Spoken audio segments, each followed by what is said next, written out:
Apart from the Realme X7 Max, there's one other phone which I've used on and off quite a lot since the start of June. I'm talking about this device. This is the iQOO Z3. So in this video, I'm going to give you all the good and bad about this phone so that you can decide whether to buy it or not, considering there are a lot of other capable options in the price segment this phone caters to. Hello everyone, Aman here for Mr. Phone, and before we begin, smash the like button, subscribe if you haven't already, and turn on the bell so that you don't miss any of our latest videos.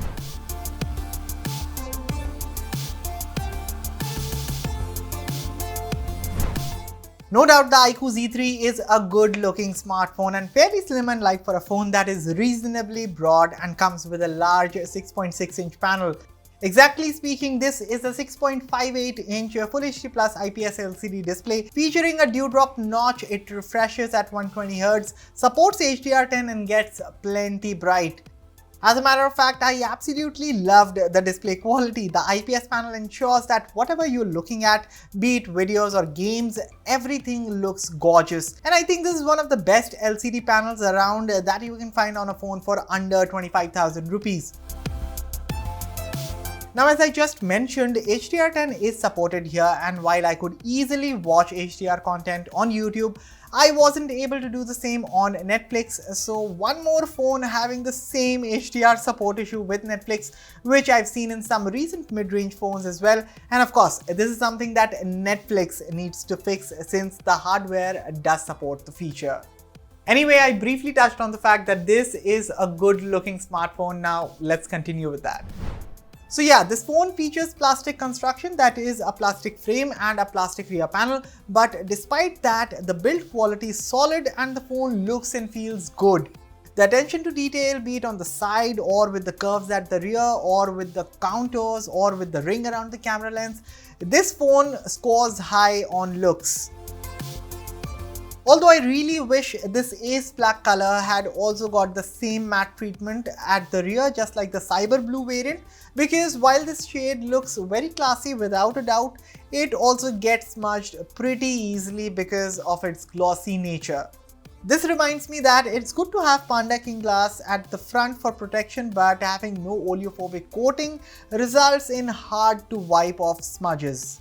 But apart from this minor con, as I said, this phone scores high on looks and even the display quality is superb. And besides this, the iQOO Z3 features a lot of other plus points. Let's continue.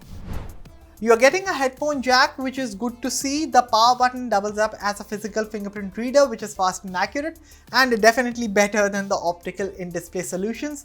You're also getting expandable storage to up to 1 TB via the hybrid SIM slots. Again, many of its competitors don't offer this feature. And this phone also gets extended RAM, a feature made popular from the Vivo X60 series. Coming to the hardware, this is the first smartphone to feature the Snapdragon 768G SoC, which is the successor to the Snapdragon 765G, and it turned out to be a solid mid-range chipset. More about this in the performance section. As for the variants, you get 3 of them. The details are on your screens right now. In terms of software, you're getting FunTouch OS 11.1 Global based on Android 11. General performance on this phone has been top-notch. As a matter of fact, the phone is actually a solid all-around performer. Basic tasks such as checking social media, watching videos, emails and stuff are handled with ease. FunTouch is also very efficient when it comes to RAM management, no complaints there. Animations and transitions were buttery smooth, opening and closing apps were fast, and it was rarely that I found the phone stuttering or lagging. Of course, there was a tiny amount of bloatware, which by the way you can disable, or some of them you can even uninstall.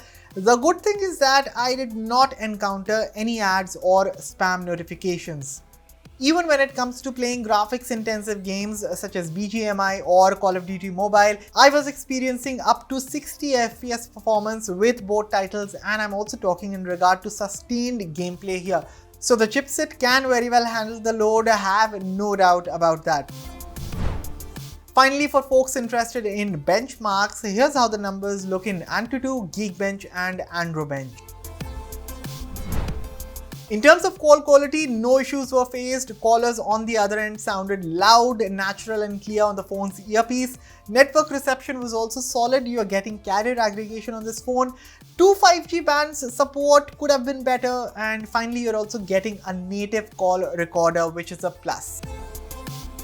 Okay, battery life, once again, a solid showing. You're getting a 4400 mAh battery that can easily last you a day and a half with medium to heavy usage. I mean, I was easily getting about 6 to 7 hours of screen on time constantly. The charging times were also very fast. You're getting a 66 watt charger while the speeds are capped at 55 watts, weirdly. But nonetheless, it takes about 30 minutes to go from 0 to 60%, while a full charge takes about 60 minutes. Let's talk about the camera now. At the rear, you're getting 3 lenses, a 64 megapixel main, an 8 megapixel ultra wide and a 2 megapixel macro. At the front, there's a 16 megapixel lens for selfies. In good light, the main camera of the iQOO Z3 managed to click crisp photos with good color reproduction and excellent dynamic range. Of course, these photos are not as punchy and vibrant as the photos clicked from a Realme X7, but I guess the Z3 takes good overall photos and you can expect the color tone to be right in between, close to accurate and saturated.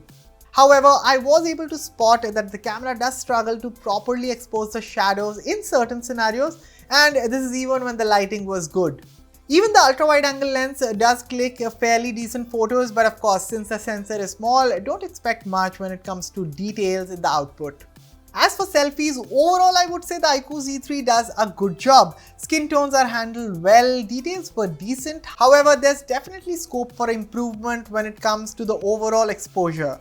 Photos taken in dim lighting turned out just fine, nothing great here, although the good part is that even after turning on night mode, the iQOO Z3 never tried to overdo the exposure in a particular scene, although the details in photos were soft admittedly.